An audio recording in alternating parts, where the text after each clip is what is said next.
heard consistently today is that each of these counties are dealing with a record number of people who are coming across the border. What was categorized as an unprecedented magnitude of people coming across is unlike anything they've ever seen. And many of them, as you've heard already, are people who are subject to being arrested. And when they are arrested, there are issues about where they can be placed. The volume of people who either are arrested or who need to be arrested is so large that we are all working with the Texas Jail Commission as well as the Commission on Law Enforcement to make sure that we're going to be able to arrest more people and then jail more people, as well as meet all the legal standards as we go about that process. Another thing that I've heard consistently from everybody at this table, and that is at the local level, they need more manpower in dealing with these people coming across the border, including especially dealing with gang members and dealing with people from very dangerous countries. One of the gang members, or one of the gangs that was referenced by one of the sheriffs was called Tango Blast. It's just one of a multitude of gangs that operate on both sides of the border, but are also involved in the human trafficking and human smuggling that's taking place in the state of Texas. One thing that we've talked about is identifying more jail cells for those who are migrants across the border illegally, who are arrested, and we're working on strategies here today, but also we'll continue to work on strategies with the state legislature to make sure that we have the funding that is needed to provide jail cells for everybody who is arrested.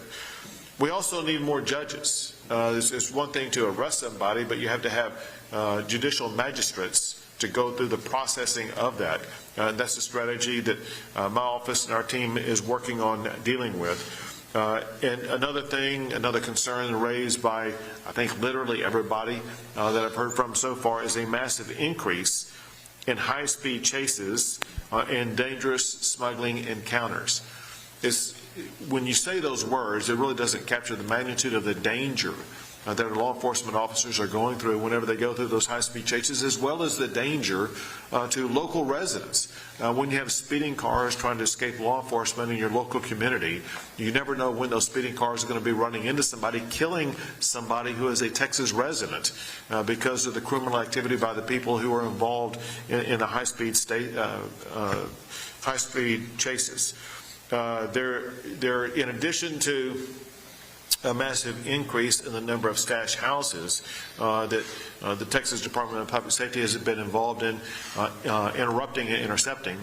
There's also been discussion about stash locations where people are held for a short period of time waiting for somebody to pick them up. There is a coordinated effort on the Texas side of the border among cartel members, among gang members, among smugglers to place people in a certain location for a short period of time only to be picked up by somebody else who will be involved in human trafficking and placing these people perhaps in other parts of the state of Texas as well as other parts of the entire country. And we have people here talking about challenges that they are facing from counties 150 miles inland from the border. A lot of people think that this is a border-related issue, and it is a border-related issue. However, this is also an issue that affects counties across the entire state of Texas. And really goes far beyond that, because the people coming across the border, the contraband they bring, the fentanyl drugs they bring, everything else that they bring across the border doesn't just stay in Texas. It goes to other states across the entire country, which is exactly one of the reasons why so many other states across the country are providing resources to Texas to help us deal with the challenges that we're facing along the border.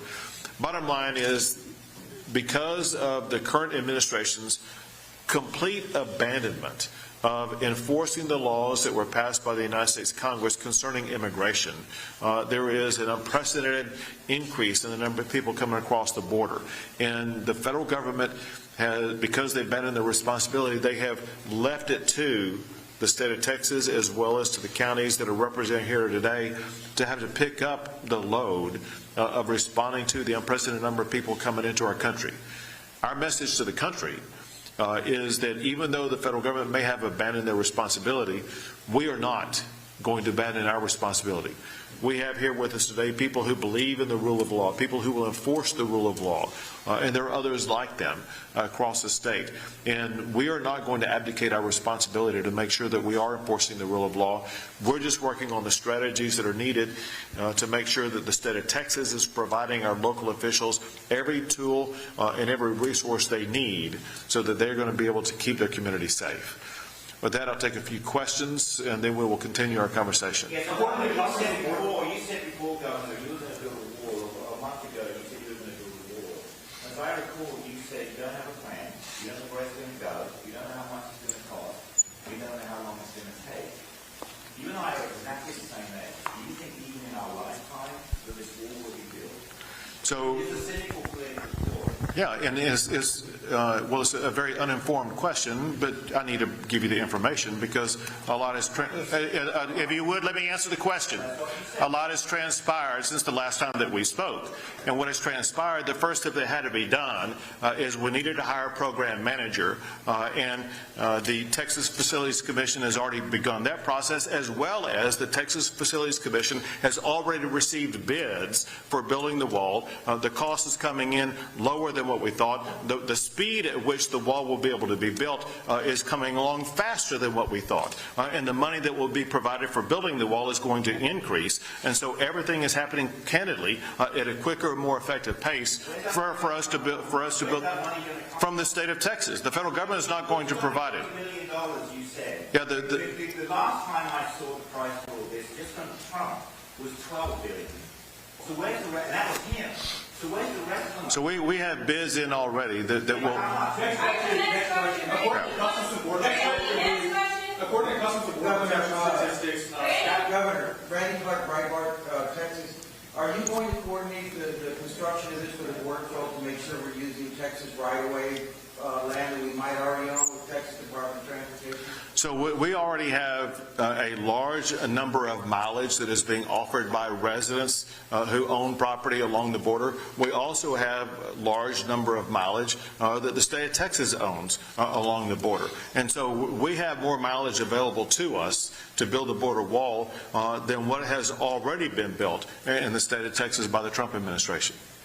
According to Customs and Border Protection statistics, that agency staffing each year of the Trump administration, both overall and in the Southwest sector, was lower than even the lowest staffing in the Obama administration. Why were you critical of President Trump's decreased staffing? So I'm going to need you to slow down and speak louder in your question because I couldn't catch everything you were saying. Sure. According to Customs and Border Protection statistics, that agency staffing in each year of the Trump administration, both overall and in the Southwest sector, was less than even the lowest staffing in the Obama administration. Why were you more critical of President Trump for that? Sure. President Trump did more than any other president has ever done to secure the border, as well as more than any other president to decrease the number of people coming across the border. And it was because of the strategies that the president was able to achieve, such as the Remain in Mexico policy, such as the Title 42 policy, such as the agreements the president was able to hammer out, not just with Mexico, but also with the Northern Triangle countries. And the numbers speak for themselves. Easy examples. And that is, April of last year, when President Trump was still president, there were about 17,000, a bit more than 17,000 apprehensions made in that April. This April, that increased almost 1,000% to more than 170,000. The same trend continued in May. During President Trump's last year in office in May, there were about 23,000 apprehensions. This year there were more than 180,000 apprehensions. So if you look on a month-by-month basis, what you will see is an increase year over year of 800, 900%, sometimes almost 1,000%. And the difference is this.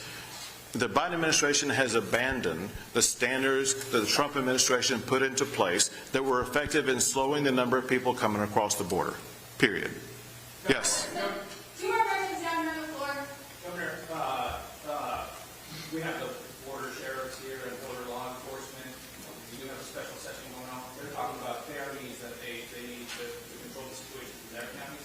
So will we be using money already appropriated during the regular session, or will we be asking for more? I'm asking for additional appropriations from the state legislature during the special session to, in part, fund the needs that these sheriffs have articulated, but also to fund, in part, additional strategies that will be conducted by the state of Texas. Last question, right? Hey, the governor, these sheriffs are going to be arresting more people, outing more people, and presumably they're going to need lawyers. It's the state of the game, both ends are afraid on that. Right, no, yeah, so that's one of the cost figures, and that is there is a legal requirement to provide defense for somebody who doesn't have the resources to pay for that defense. And so, yeah, that's one of the costs involved in the overall process of the criminal justice system.